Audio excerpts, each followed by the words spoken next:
السلام علیکم۔ آج میں آپ کو سورہ طٰہٰ کی آخری چند آیات کا ترجمہ سناؤں گی جو بہت خوبصورت ہے۔ وہ آیات کچھ اس طرح سے ہیں: اور کئی طرح کے لوگوں کو جو ہم نے دنیا کی زندگی میں آرائش کی چیزوں سے نوازا ہے تاکہ ان کی آزمائش کریں، ان پر نگاہ نہ کرنا، اور تمہارے پروردگار کی عطا فرمائی ہوئی روزی بہت بہتر اور باقی رہنے والی ہے، اور اپنے گھر والوں کو نماز کا حکم کرو اور اس پر قائم رہو۔ ہم تم سے روزی کے خواستگار نہیں بلکہ تمہیں ہم روزی دیتے ہیں، اور نیک انجام اہل تقویٰ کا ہے۔ اے ہے ہمارے پروردگار، تو نے ہمارے پاس کوئی پیغمبر کیوں نہیں بھیجا کہ ہم ذلیل و رسوا ہونے سے پہلے تیرے احکام کی پیروی کرتے؟ کہہ دو کہ سب نتائج اعمال کے منتظر ہیں، سو تم بھی منتظر رہو۔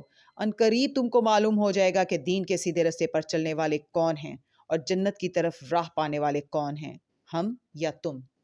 آج کی آیات کا ترجمہ شروع کرتے ہیں۔ پناہ مانگتی ہوں اللہ کی شیطان مردود سے۔ شروع اللہ کا نام لے کر جو بڑا مہربان نہایت رحم والا ہے۔ اور ان کو جہاں پاؤ قتل کر دو، اور جہاں سے انہوں نے تم کو نکالا ہے یعنی مکے سے، وہاں سے تم بھی ان کو نکال دو۔ اور دین سے گمراہ کرنے کا فساد قتل و خون ریزی سے کہیں بڑھ کر ہے۔ اور جب تک وہ تم سے مسجد حرام یعنی خانہ کعبہ کے پاس نہ لڑیں، تم بھی وہاں ان سے نہ لڑنا۔ ہاں، اگر وہ تم سے لڑیں تو تم ان کو قتل کر ڈالو۔ کافروں کی یہی سزا ہے۔ پھر اگر وہ باز آ جائیں تو اللہ بخشنے والا ہے، رحم کرنے والا ہے۔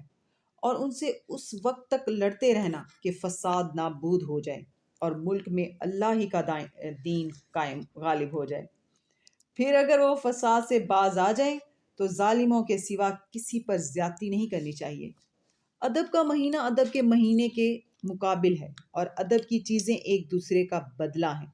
بس اگر کوئی تم پر زیادتی کرے تو جیسی زیادتی وہ تم پر کرے ویسی ہی تم اس پر کرو، اور اللہ سے ڈرتے رہو اور جان رکھو کہ اللہ ڈرنے والوں کے ساتھ ہے۔